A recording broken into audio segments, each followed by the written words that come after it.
Hello students, आप सभी का मेरे यूट्यूब चैनल पे स्वागत है।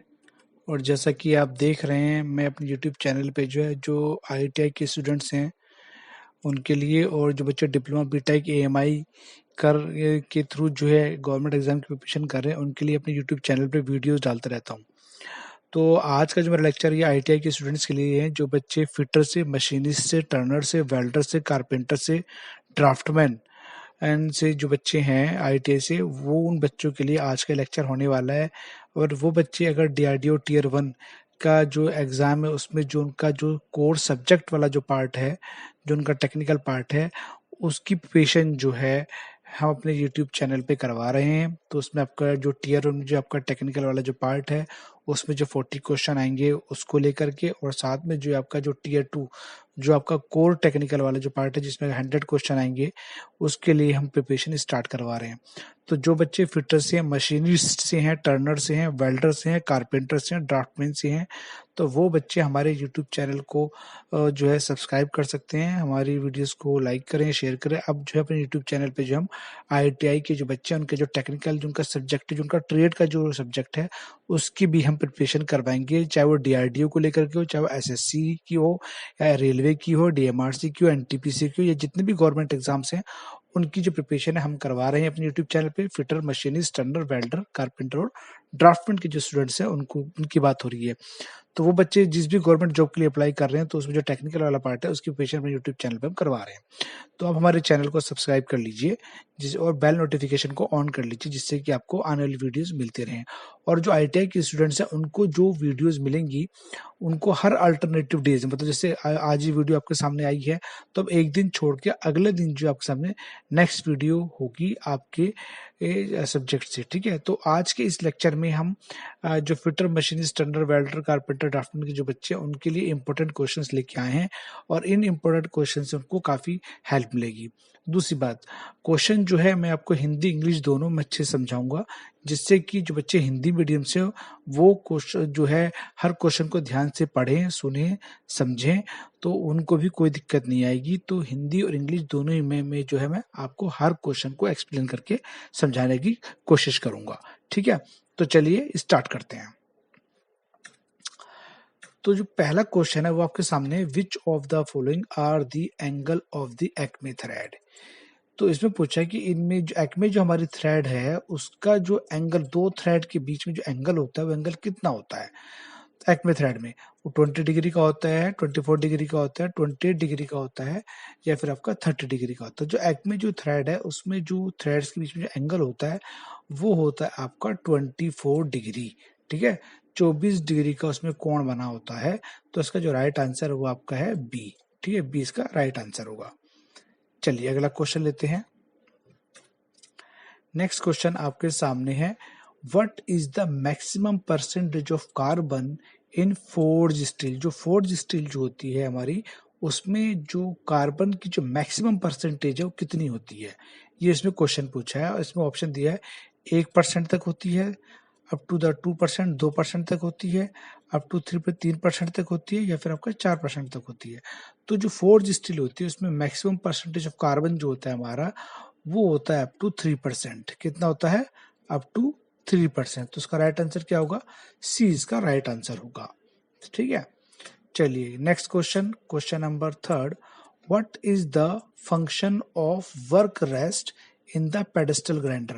पेडेस्टल ग्राइंडर में जो वर्क रेस्ट होता है उसका मेन फंक्शन क्या है, इसमें हमको बताना है। तो पहला इसने दिया है कि सपोर्ट द वर्क, मतलब जो हमारा कंपोनेंट जो पार्ट जो बनाते हैं पेडेस्टल ग्राइंडर पे, उस वर्क को सपोर्ट करने के लिए, या फिर वर्क को पीस को पकड़ने के लिए, या टूल को सपोर्ट करने के लिए, या फिर मशीन को सपोर्ट करने के लिए। तो जो हमारा जो पेडेस्टल ग्राइंडर है उस पे जो हमारा वर्क रेस्ट है वो हमारे जो वर्क पीस है, जो हमारा पार्ट है, उसको सपोर्ट करने के लिए इस्तेमाल किया जाता है। इसलिए इसका जो राइट आंसर है आपका ए होगा। इसका राइट आंसर क्या होगा? ए होगा। ठीक है, चलिए अगला क्वेश्चन लेते हैं। नेक्स्ट क्वेश्चन जो कि आपका क्वेश्चन नंबर 4 है। इसमें पूछा है, how many number in the metric tape set. जो मैट्रिक टेप का जो सेट होता है उसमें कितने नंबर में मैट्रिक टेप सेट होते हैं। तो उसमें पूछा इसने 1 2 3 4। तो इसका जो राइट आंसर वो आपका 3। ठीक है, तो राइट आंसर क्या होगा इसका? सी इसका राइट आंसर होगा। ठीक है, तो ये हुआ आपका क्वेश्चन नंबर 4। चलिए अब लेते हैं इसमें अगला क्वेश्चन, क्वेश्चन नंबर 5। तो क्वेश्चन नंबर 5 जो आपके सामने है उससे पूछा है what is the name of cone shaped end of A drill.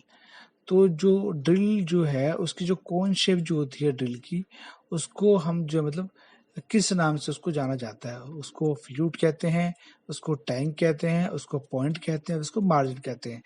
Drill का जो एंड होता है जो कि कोनिकल शेप में होता है उसको जो है हम क्या कहते हैं? पॉइंट। क्या कहते हैं उसको? पॉइंट, बिंदु कहते हैं। तो इसको राइट आंसर है वो इसका सी होगा। राइट आंसर क्या होगा इसका? सी इसका जो है राइट आंसर होगा। ठीक है, चलिए अगला क्वेश्चन लेते हैं, क्वेश्चन नंबर 6। तो क्वेश्चन नंबर 6 आपके सामने है what is the name of milling attachment. तो इसमें जो है मिलिंग अटैचमेंट का नाम पूछा है। तो high speed attachment, vertical milling attachment, universal spiral attachment या फिर रैक मिलिंग अटैचमेंट। अगर आपने मिलिंग अटैचमेंट्स पढ़ी हो तो इनमें से जो अटैचमेंट हम यूज करते हैं मिलिंग पर वो होती है हमारी रैक मिलिंग अटैचमेंट। तो इसका जो राइट आंसर है वो होगा इसका डी। डी जो इसका राइट आंसर होगा, रैक मिलिंग अटैचमेंट। चलिए अगला क्वेश्चन लेते हैं, क्वेश्चन नंबर 7 जो है आपके सामने है which one of the following is a physical property of metal. इनमें से कौन सी जो है मेटल की जो है फिजिकल प्रॉपर्टी, फिजिकल मतलब होता है जिसको हम छू के देख सके, महसूस कर सके। ठीक है ना, तो फिजिकल प्रॉपर्टी कौन सी होगी? ये ऑप्शन दिया वेट है, डक्टिलिटी है, मैलेबिलिटी है, इलास्टिसिटी है। तो मैंने बोला फिजिकल, फिजिकल मतलब जिसको हम छू सकें, इस टाइप की प्रॉपर्टी जिसे हम कह रहे हैं। तो वो आप देख लीजिए, आप वो जो है आपका होगी वेट। वेट जो है आपका क्या है? एक फिजिकल प्रॉपर्टी है। ठीक है,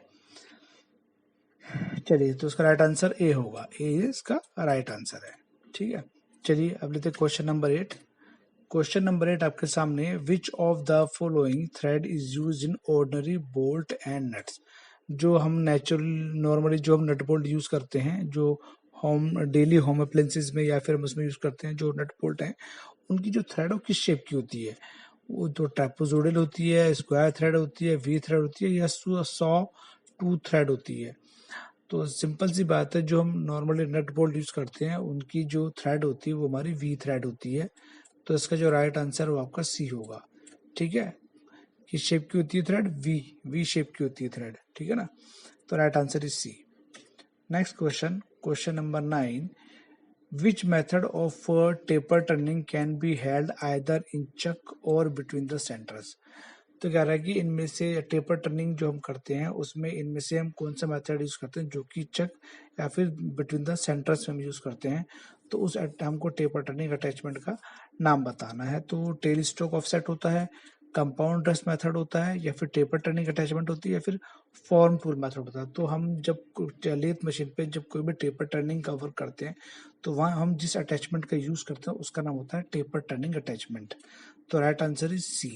ठीक है, इसके बाद नेक्स्ट क्वेश्चन, क्वेश्चन नंबर 10 वो है आपका what type of surface is produced by internal cylindrical grinding.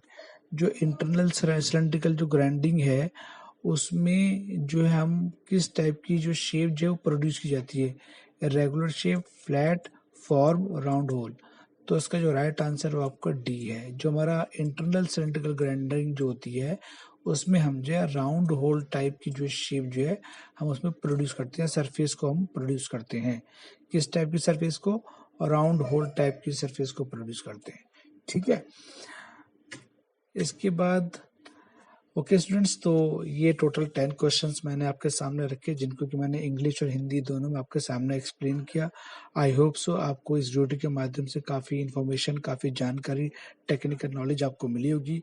तो मिलते हैं नेक्स्ट लेक्चर में जो कि अल्टरनेटिव डेज में आपके सामने आते रहेंगे और अपनी आप जो है इन लेक्चर से प्रिपरेशन को बेहतर आप करते रहेंगे। ठीक है, तो मिलते हैं नेक्स्ट लेक्चर में कुछ न्यू क्वेश्चंस के साथ में, इंपॉर्टेंट क्वेश्चन के साथ में। Okay, thank you.